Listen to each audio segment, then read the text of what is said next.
Baik, atas kesempatan yang diberikan kepada saya. Assalamualaikum warahmatullahi wabarakatuh. Salam sejahtera bagi kami semua.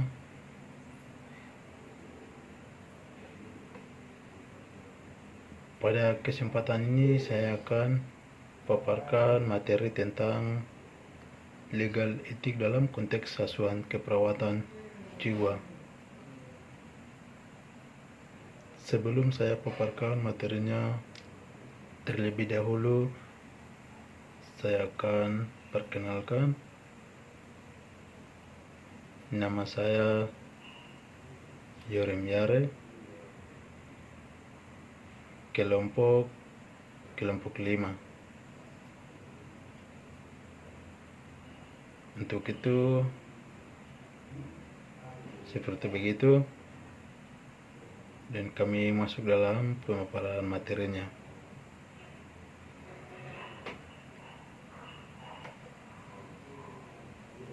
Bab 1, pendahuluan. Keperawatan sebagai profesi dituntut untuk mengembangkan keilmuannya sebagai wujud kepeduliannya dalam meningkatkan kesejahteraan umat manusia, baik dalam tingkatan preklinik maupun klinik. Untuk dapat mengembangkan keilmuannya, maka keperawatan dituntut untuk peka terhadap perubahan-perubahan yang terjadi di lingkungan setiap saat. American Nurses Association mendefinisikan keperawatan kesehatan jiwa sebagai suatu bidang spesialisasi praktik keperawatan yang menerapkan teori perilaku manusia sebagai ilmunya dan penggunaan diri yang bermanfaat sebagai giatnya asuhan yang berkompeten.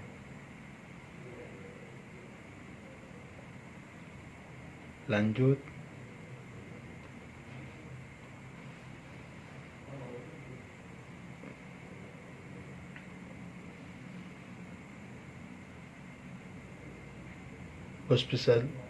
hospitalisasi involunter.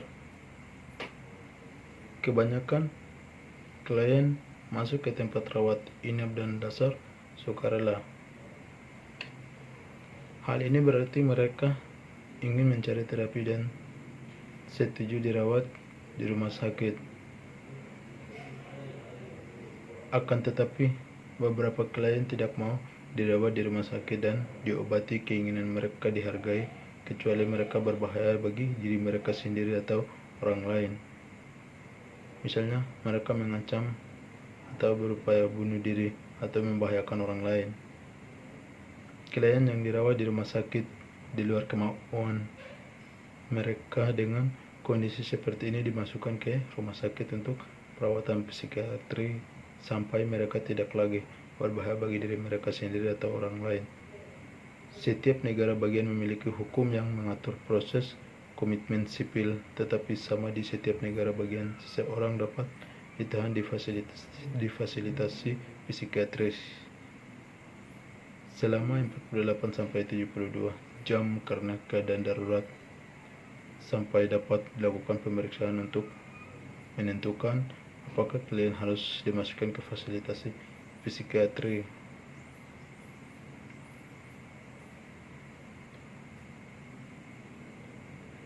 Untuk menjalani terapi selama periode waktu tertentu, banyak negara bagian memiliki hukum yang sama yang mengatur komitmen klien dengan masalah penyalahgunaan zat yang membahayakan diri mereka sendiri atau orang lain ketika di bawah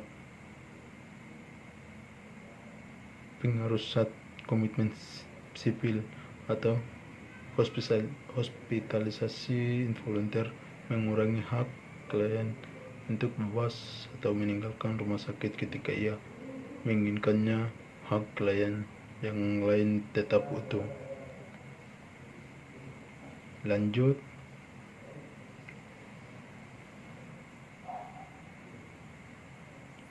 keluar dari rumah sakit, klien yang masuk rumah sakit secara sukarela memiliki hak untuk meninggalkan rumah sakit jika mereka tidak membahayakan diri sendiri atau orang lain. Klien dapat mendatangani suatu permintaan tertulis untuk pulang dan keluar dari rumah sakit tanpa saran medis jika mereka tidak berbahaya. Apabila klien yang masuk rumah sakit secara sukarela yang berbahaya bagi dirinya sendiri atau orang lain, menandatangani surat permintaan untuk pulang psikiater, dapat mengajukan komitmen sipil untuk menahan klien terhadap keinginan sampai dapat dilakukan pemeriksaan untuk memutuskan hal tersebut selama berada di rumah sakit. Klien tersebut minum obat-obatan dan membaik cukup cepat sehingga ia memenuhi syarat untuk pulang ketika ia tidak lagi berbahaya. Beberapa klien berhenti minum obat-obatan setelah pulang dari rumah sakit dan kembali mengancam, agresif, atau berbahaya. Klinisi kesehatan jiwa semakin bertanggung jawab secara hukum untuk tindak kriminal klien tersebut yang meningkatkan perdebatan tentang komitmen sipil yang luas untuk klien yang berbahaya. Studi yang dilakukan Weinberger et al. 1998 menunjukkan bahwa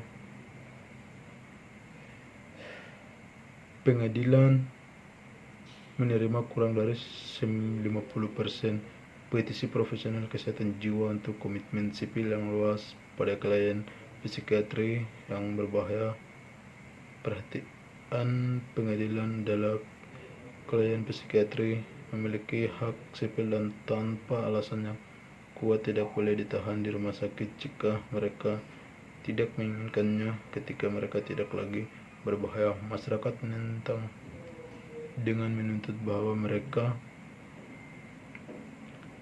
patut dilindungi dari individu yang berbahaya yang memiliki dirawat, tidak mengonsumsi obat-obatan sehingga dapat menjadi ancaman bagi masyarakat. Lanjut,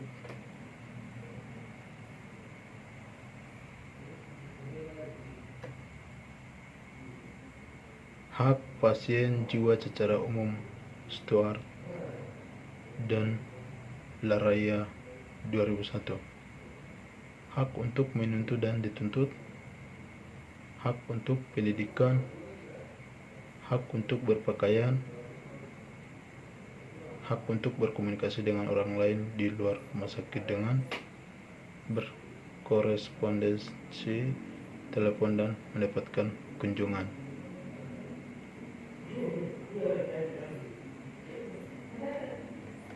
Lanjut,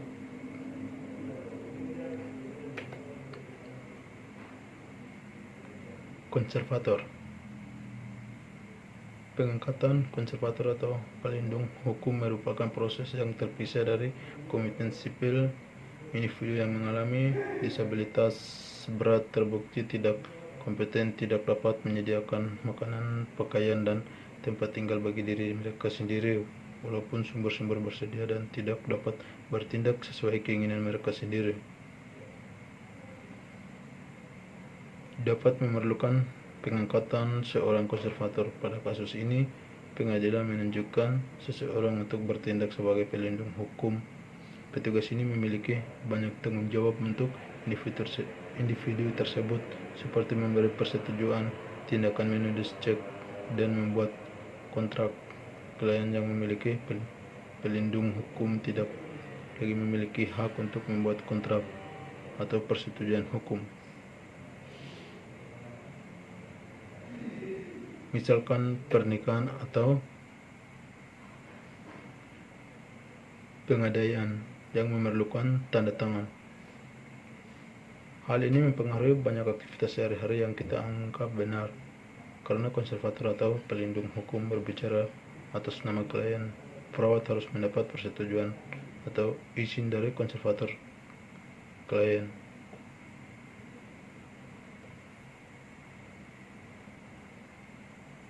Lanjut, lingkungan yang kurang restriktif. Klien memiliki hak untuk menjalani terapi di lingkungan yang kurang restriktif yang tepat untuk memenuhi kebutuhan mereka. Hal ini berarti bahwa klien tidak harus dirawat di rumah sakit jika ia dapat diobati di lingkungan rawat jalan atau grup home. Hal ini juga berarti bahwa klien harus bebas dari restrain atau seklusi kecuali hal tersebut dibutuhkan. Restrain adalah aplikasi langsung kekuatan fisik pada individu tanpa izin individu tersebut untuk membatasi kebebasan geraknya. Kekuatan fisik ini dapat menggunakan tengah manusia, alat mekanis, atau kombinasi. Bedanya restrain dengan tenaga manusia terjadi ketika anggota staf secara fisik mengendalikan klien dan memindahkannya ke ruang seklusi. Restrain mekanis adalah peralatan, biasanya restrain pada pergelangan kaki dan pergelangan tangan yang diikatkan ke tempat tidur untuk mengurangi agresi fisik klien, seperti memukul, menendang, dan menyambak rambut. Seklusi adalah pengurangan involuntar individu dalam ruangan terkunci.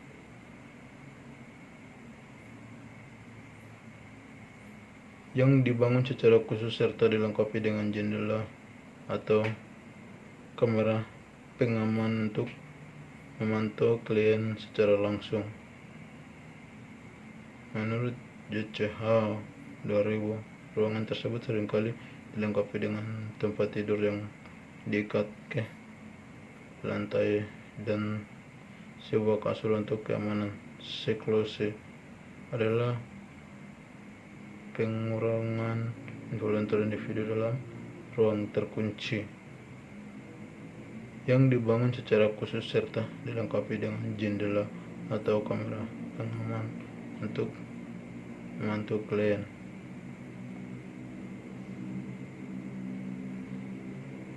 Lanjut,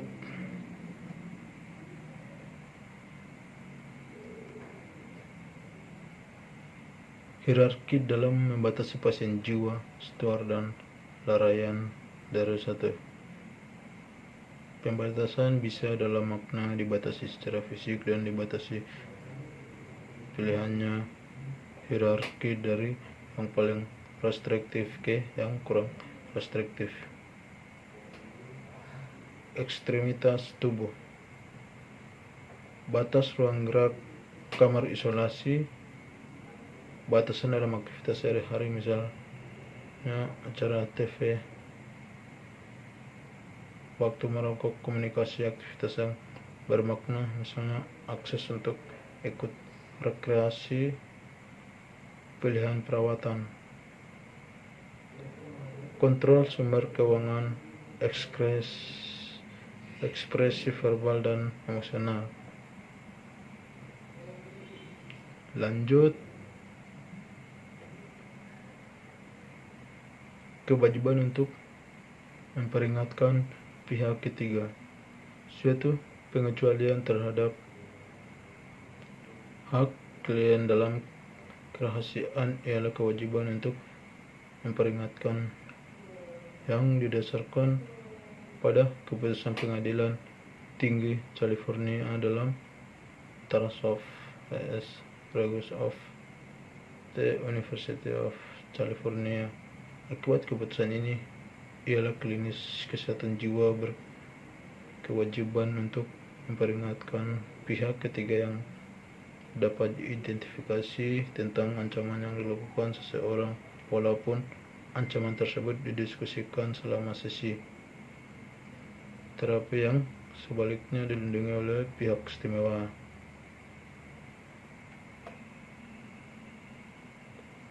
Lanjut,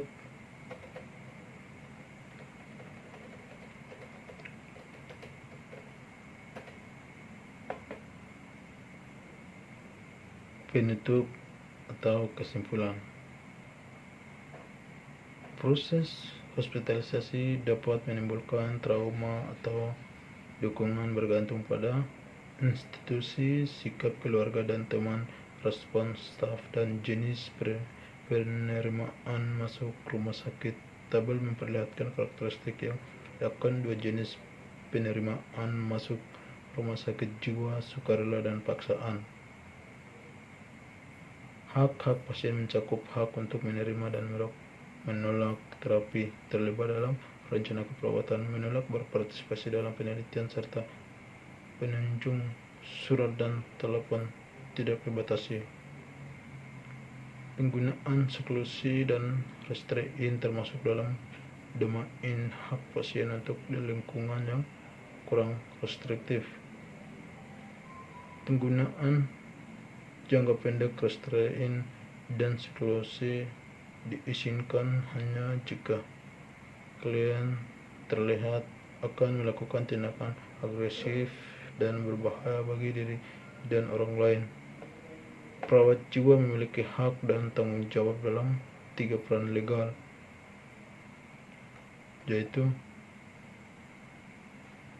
perawat sebagai pemberi asuhan keperawatan, perawat sebagai pekerja, dan perawat sebagai warga negara.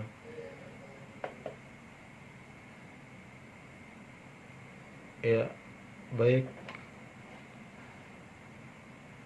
Oke, dari pemaparan materinya cukup sekian,